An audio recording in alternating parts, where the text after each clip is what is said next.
কোনো এক গাছে সিন্ধুক নামে এক পাখি বাস করত। পাখি হলে হবে কি, সে যা মল ত্যাগ করত তা ছিল সবই সোনা। এক ব্যাধ তাকে মারার জন্য সেখানে উপস্থিত হলে সেই পাখিটি মলত্যাগ করার সঙ্গে সঙ্গে তা সোনায় পরিণত হলো। ব্যাধ এই কাণ্ড দেখে খুব বিস্মিত হলো।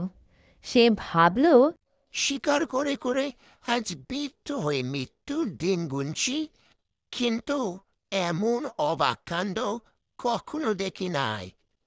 যাই হোক, এই পাখিটিকে না মেরে একে বন্দি করতে হবে। মূর্খ পাখিটি কিন্তু উড়ে যাবার কোনো চেষ্টা করলো না। ব্যাধটা তখন তাকে বাড়িতে নিয়ে এলো। বাড়িতে নিয়ে এসে ব্যাধ চিন্তা করলো। উম, পাখিটির মনের কথা যদি কেউ জানতে পেরে রাজাকে জানায়, তবে আমার প্রাণ নিয়ে টানাটানি হবে। বরং আমি নিজেই রাজাকে গিয়ে সমস্ত বিষয় জানাই। যা ভাবা তাই কাজ।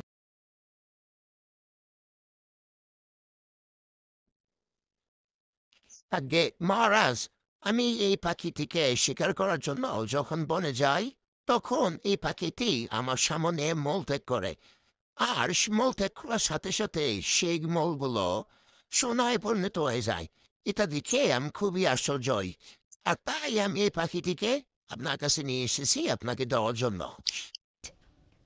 রাজা সব শুনে এবং পাখিটিকে দেখে খুবই খুশি হলেন। রাজা তখন রক্ষীদের ডেকে বললেন, ওই পাখিটিকে অতি যত্নে পালন করো, আর ওই ব্যাধটাকে তার ইচ্ছামতো অর্থ দান করো। রাজার এই আদেশ শুনে মন্ত্রীগণ হেসে বললেন, মহারাজ, এই ব্যাধের কথায় বিশ্বাস করে পাখিটিকে পোষা এবং ব্যাধকে অর্থদানের কোনোই প্রয়োজন নাই।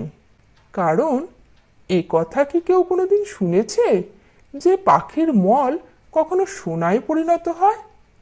এই কথা যে শুনবে সেই আপনাকে বিদ্রূপ করবে।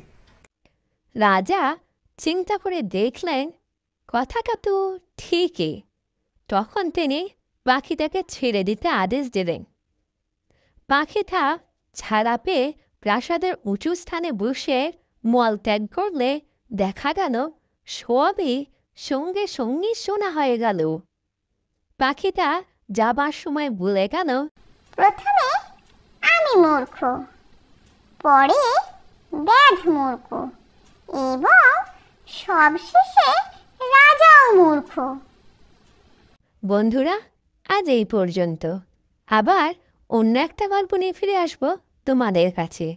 ভালো থেকো। টাটা।